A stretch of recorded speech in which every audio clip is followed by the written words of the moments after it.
ChatGPT से पूछा कि ऐसा क्यों लग रहा है, तो उसने बोला, कहता कि जितना मैंने, चैटजीपीटी मेरी पर्सनैलिटी को स्टडी करता है, इट क्लेम्स, कहता तुम्हें ना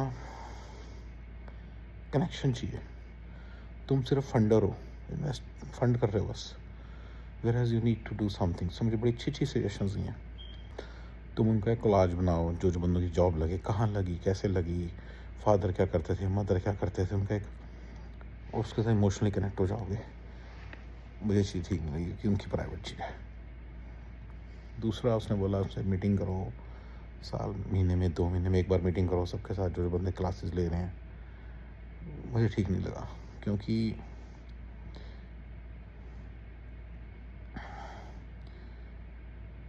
somehow they shouldn't have a feeling that like कोई उनके ऊपर मतलब एहसान मार रहा है, ऐसा नहीं होना चाहिए। You see, I wanna be in that meeting as an equal, and that probably won't be possible। उनको कहीं ना कहीं जो मेरे बच्चे हैं उनको ऐसे लगेगा कि यार मेरे पे मतलब समझ रहे हो मैं क्या कह रहा हूँ, वो मैं नहीं चाहता। They should feel that universe is giving it to them, not me। समझ रहे हो? और teachers are doing it for them, not me. ये मेरे लिए ज़्यादा बड़ी बात है। तो चैटजीपीटी की सजेशंस हैं, ठीक है। और बात करो, आज थैंक्सगिविंग है 2025।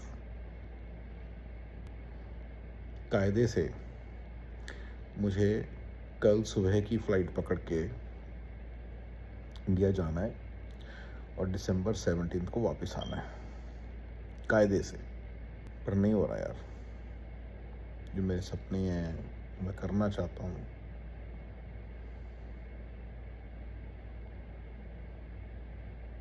उन सबको पूरा करने के लिए कायदे से ये करना है, लेकिन कदम उठते नहीं। बच्चा दिखता है छोटे वाला, वाइफ दिखती है, फैमिली दिखती है, बड़े वाली बेटी दिखती है जिसका लास्ट साल है हमारे साथ, उसके बाद कॉलेज चली जाएगी।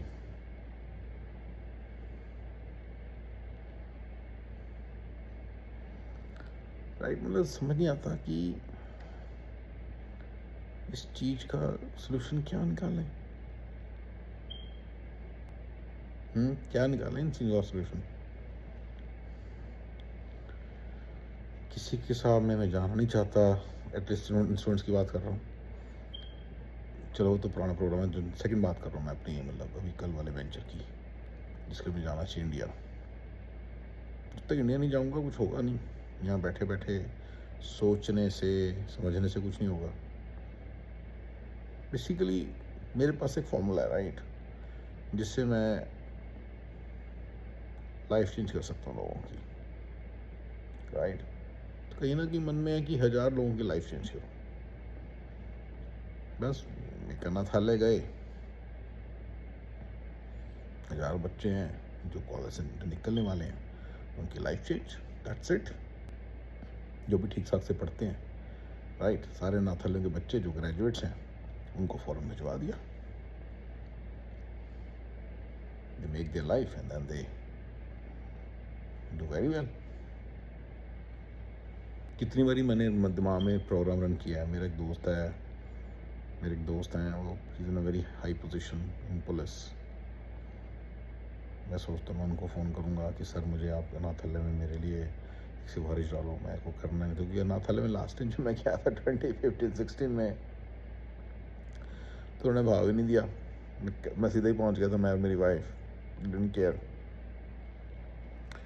मैं कहा तो मुझे ग्रेजुएट्स के नंबर दो, मुझे उन लोगों की हेल्प करनी जो कॉलेज से जो स्कूल से निकला। 18 साल का बच्चा अनाथालय में नहीं रह सकता उसके बाद ना, तो कॉलेज में गया, मैं उसकी हेल्प करूँगा, बैचलर्स अमेरिका में करेगा। They didn't listen to me. पर अब फ्रेंड है, उसकी हेल्प लूँगा मैं फ्रेंड ले लूँगा। वैसे सीनियर है, तो were quite senior actually I. बस यही सब है, दिमाग में हज़ारों फतूर हैं। ये तो बड़ा इंपॉर्टेंट फतूर है, ये तो बड़ा इंपॉर्टेंट चीज़ है, क्या किया जाए। कहते ना, दिल कहता है चल मतलब उठ, पर उठते हैं कदम रुक जाते हैं, राइट? वैसा वाला ये हाल है।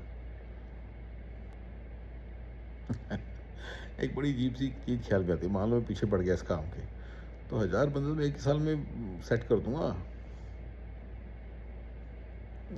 तो बाकी साल क्या करूंगा?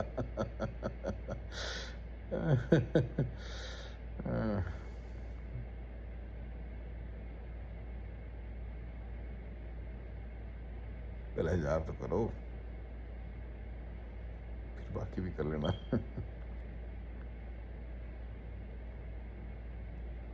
ये सब चल रहा है यार तुम्हारा। Alright guys, bye.